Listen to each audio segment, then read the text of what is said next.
PM Narendra મોદીના 2 દિવસીય ગુજરાત પ્રવાસનો આજે બીજો દિવસ છે।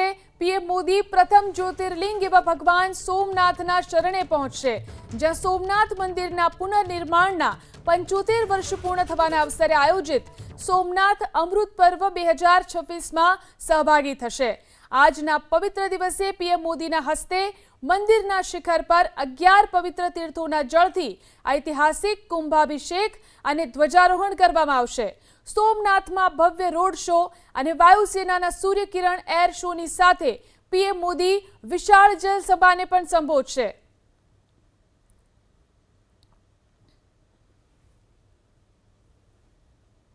પ્રધાનમંત્રી નરેન્દ્ર મોદી થોડી જ વારમાં આવી પહોંચે પહેલા સંસ્કૃતિની ઝાંખી, કાઠિયાવાડી સંસ્કૃતિની ઝાંખી, ખાસ કરીને સોરઠની સંસ્કૃતિની ઝાંખી દીકરીઓ કરી રહ્યા છે।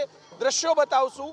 હમીરસિંહજી સર્કલ આવેલું છે, આ સર્કલને પણ શણગારવામાં આવ્યું છે। અનેકવિધ કાર્યક્રમોનું આયોજન કરવામાં આવ્યું છે। અલગ અલગ રાજ્યોના જે સાંસ્કૃતિક કાર્યક્રમો અને રાસનું પણ આયોજન કરવામાં આવ્યું છે। વિરાસતના 75 વર્ષની ઉજવણીના ભાગરૂપે રાજ્ય સરકારના અધિકારીઓ અને પદાધિકારીઓ દ્વારા આ સુંદર કાર્યક્રમોનું આયોજન કરવામાં આવ્યું છે। મોટી સંખ્યામાં લોકો અત્યારે ઉપસ્થિત છે। અહીંયા ટીપ્પણી રાસમાં બેન આપણી સાથે છે, આપણે એમની સાથે વાત કરીશું। બેન, આ ટીપ્પણી રાસ છે એનો શું ઇતિહાસ છે અને પ્રથમ પ્રધાનમંત્રી આપણે ત્યાં આવી રહ્યા છે, શું કહેશો? મારું નામ જ્યોતિ ચુડાસમા છે। અમે ચોરવાડ ગામથી આવ્યા છે। અમારી સાંસ્કૃતિક કાર્યક્રમનું નામ છે ટીપ્પણી રાસ। ટીપ્પણી રાસ એટલા માટે રાખવામાં આવ્યું કે પહેલાંના સમયમાં જ્યારે મજબૂત છત બનાવવા માટે માટી અને કંકરનો ઉપયોગ કરી અને અમારી બહેનો છે જે એ માટી અને કંકરનો ઉપયોગ કરી અને મજબૂત છત બનાવવામાં આવતી અને એને ગાવાનો વધારે શોખ હતો, એટલે એ કામ કરતાં કરતાં એ બધું સરળતાથી થાક્યા વગર પોતે પોતાનું કામ પૂર્ણ કરતા હતા। એના પરથી અમે આ સંસ્કૃતિની શરૂઆત કરી છે અને લોકો સુધી સંદેશ પહોંચાડવામાં આવ્યો છે કે અમારા લોકોની જે બહેનો હતી એ પહેલાંના સમયમાં કેટલી સરળતાથી અને મજબૂતાઈથી પોતાની છત અમે લોકોની। પ્રધાનમંત્રી આવી રહ્યા છે, ધાર્મિક અનેકવિધ કાર્યક્રમોનું પણ આયોજન છે, શું કહેશો?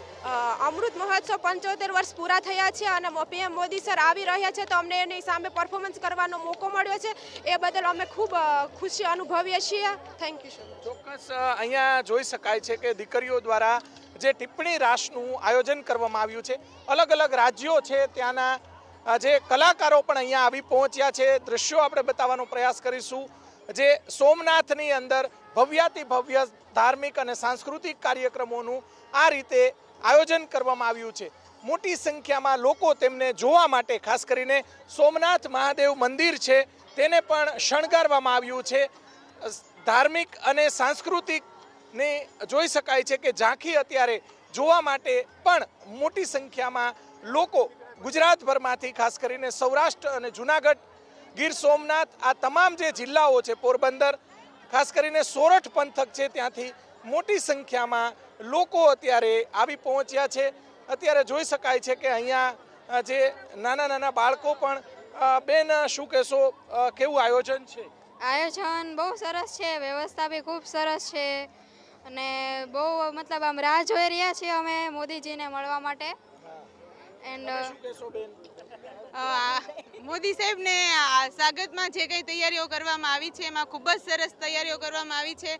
અત્યારે આ બધી પબ્લિક અત્યારે મોદી સાહેબની આતુરતાપૂર્વક આ કડી ધૂપમાં પણ રાહ જોઈ રહી છે કે આવે તો એક વખત મોદી સાહેબને જોઈ લઈએ, કેમ કે આ વિકાસશીલ ભારત હતું એમાંથી મોદી સાહેબે ઘણી બધી એવી સુવિધાઓ છે જે કરી અને અત્યારે આ વિકસિત ભારત બનાવ્યું છે કે એમાં ઘણા બધા લોકોને ઘણી બધી સુવિધાઓ છે ગરીબ લોકો સુધી નહોતી પહોંચતી, એ સાહેબે એમને પહોંચતી કરી છે મોદીજીએ। એટલે અમને એમ છે કે મોદી સાહેબને આવે તો એક વખત જોઈ લઈએ। આપ કહાં સે હે? આપ ભી યહાં पे तेलंगाना से आए सब। तेलंगाना से आए। क्या कहेंगे? मंदिर भगवान को दर्शन करने को आए हैं। अच्छा, ये यहाँ पे यहाँ आए तक मोदी जी आ रहे बोल के ठहरे हुए हैं। अच्छा, आप क्या कहेंगे? मोदी को देखने को ठहरे होता ही सर। ચોક્કસ મોટી સંખ્યામાં જે લોકો, તમે ક્યાંથી આવો છો? હું રાજપર ગામ, ધ્રોલ તાલુકો, જિલ્લો જામનગરથી આવું છું અને આજે ભારતના લોકલાડીલા વડાપ્રધાન શ્રી નરેન્દ્રભાઈ મોદી પધારી રહ્યા છે અને અમારા ધ્રોલ તાલુકાના સદસ્ય છે, હમણાં ચૂંટાયેલા છે, અમને બધાને લઈને આવ્યા છે મોદી સાહેબને જોવા માટે. બેચરભાઈ ટોરિયા અમને બધાને લઈને આવ્યા છે. ખૂબ આમ સંસ્કૃતિની, હિન્દુ સંસ્કૃતિની ઝાંખી થાય છે. અરે બહુ ઝાંખી થાય છે ને બધાને આ માહોલ હિન્દુ સાંસ્કૃતિક જ છે, અસ્મિતાને આમ જાળવી રાખે એવું અત્યારે માહોલ છે બધું. અને ખૂબ સારી વ્યવસ્થા છે, સુરક્ષા છે, બહુ સારું છે. અને અમને ખૂબ આનંદ છે. નરેન્દ્રભાઈ મોદી ક્યારે આવે અમે રાહ જોઈએ છીએ, ક્યારે એને જોવી. ચોક્કસ પ્રધાનમંત્રી થોડી જ વારમાં આવી પહોંચશે, તેમની રાહ લોકો જોઈ રહ્યા છે. અત્યારે જોઈ શકાય છે કે ગામે ગામથી, ખાસ કરીને ગ્રામ્ય વિસ્તારમાંથી અને બીજા રાજ્યોમાંથી પણ, ખાસ કરીને સાઉથમાંથી પણ મોટી સંખ્યામાં લોકો અહીંયા આવતા હોય છે. અત્યારે જોઈ શકાય છે કે જે પ્રધાનમંત્રી નરેન્દ્ર મોદી છે તે થોડી જ વારમાં અહીંયા આવી પહોંચે પહેલાં અનેકવિધ કાર્યક્રમોનું આયોજન કરવામાં આવ્યું છે. સજ્જડ સુરક્ષા વ્યવસ્થા પણ પોલીસ વિભાગ છે તેમના દ્વારા ગોઠવી દેવામાં આવી છે. કેમેરામેન શુભ આશિયાની સાથે પરાક્રમસિંહ જાડેજા, એબીપી અસ્મિતા, સોમનાથ. સોમનાથ હેલીપેડ પર પીએમ મોદીનું આગમન થયું છે.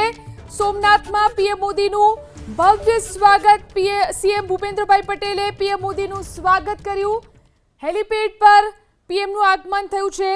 સીએમ ભૂપેન્દ્રભાઈ પટેલે પીએમ મોદીનું સ્વાગત કર્યું. નાયબ મુખ્યમંત્રી હર્ષ સંઘવી પણ પહોંચ્યા સ્વાગત માટે. જીતુ વાઘાણી સહિતના ધારાસભ્યો પણ સ્વાગત માટે પહોંચ્યા. વધુ જાણકારી મેળવી અમારા સંવાદદાતા અર્જુન વાળા આપણી સાથે ફોન લાઈનથી જોડાયા છે. જી અર્જુન, પીએમ પહોંચી ચૂક્યા છે હેલીપેડ પર?